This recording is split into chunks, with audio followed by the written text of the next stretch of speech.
જય સિયારામ. હાલો લંડન, કેમ છો? મજામાં છો ને?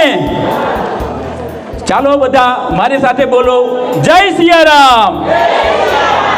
ભાઈઓ બહેનો તથા વાલા મારા મિત્રો તથા વડીલો, આમંત્રિત મહેમાનો, બાળકો, સૌનું હાર્દિક સ્વાગત છે.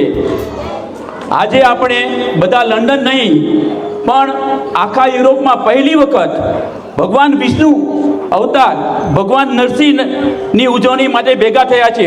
તો જરા શાંતિથી સાંભળશો. લગભગ 200 વર્ષથી સુતારવાળાના રામ મંદિરમાં નરસિંહજીનો ઉત્સવ ભક્તિભાવ, શ્રદ્ધા અને ખૂબ જ ઉમંગથી ઉજવાય છે.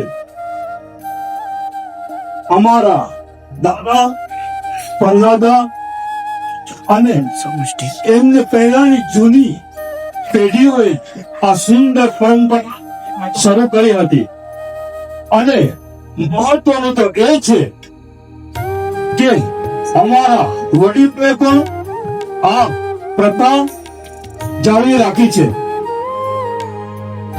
આ રામ મંદિરમાં થતો માત્ર એક ઉત્સવ નથી, પરંતુ વર્ષો જૂની ચાલી આવતી એક અમારી વિરાસત છે, જેમાં અમારા પૂર્વજોના શ્રદ્ધા અને આશીર્વાદ જોડાયેલા છે.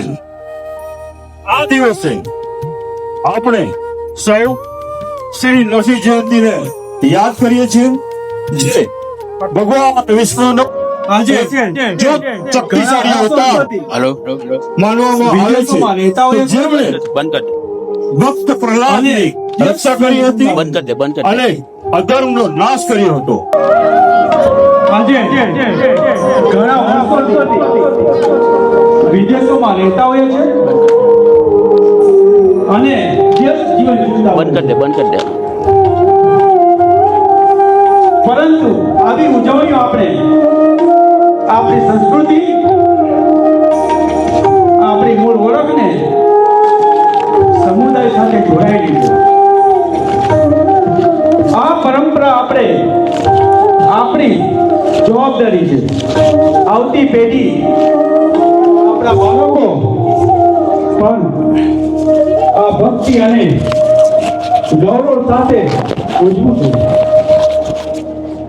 તે માટે આપણે આ પરંપરા આગળ વધારવી જોઈએ. ચાલો આજે આપણે સૌ મળીને પ્રાર્થના કરીએ.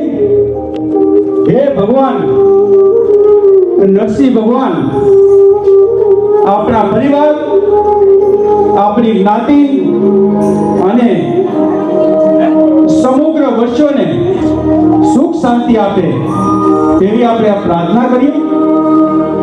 બોલો શ્રી સિયાવર રામચંદ્ર ભગવાન કી જય, બોલો શ્રી નરસિંહ ભગવાન કી જય. Thank you.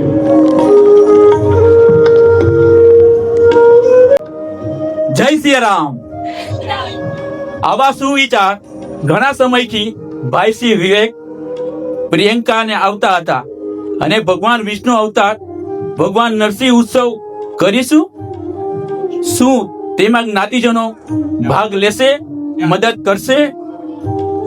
ઘણા સમયથી આ વિચારણા તેમને આવતી હતી, પણ જ્ઞાતિજનોનો ખૂબ મદદથી આ ઉત્સવ સંપૂર્ણપણે કરી શક્યા છીએ. તો સર્વેનો હૃદયપૂર્વક આભાર. ભાઈ શ્રી વિવેક અને પ્રિયંકાને આવા સુંદર કાર્ય કરવા બદલ ધન્યવાદ છે. જય સિયારામ.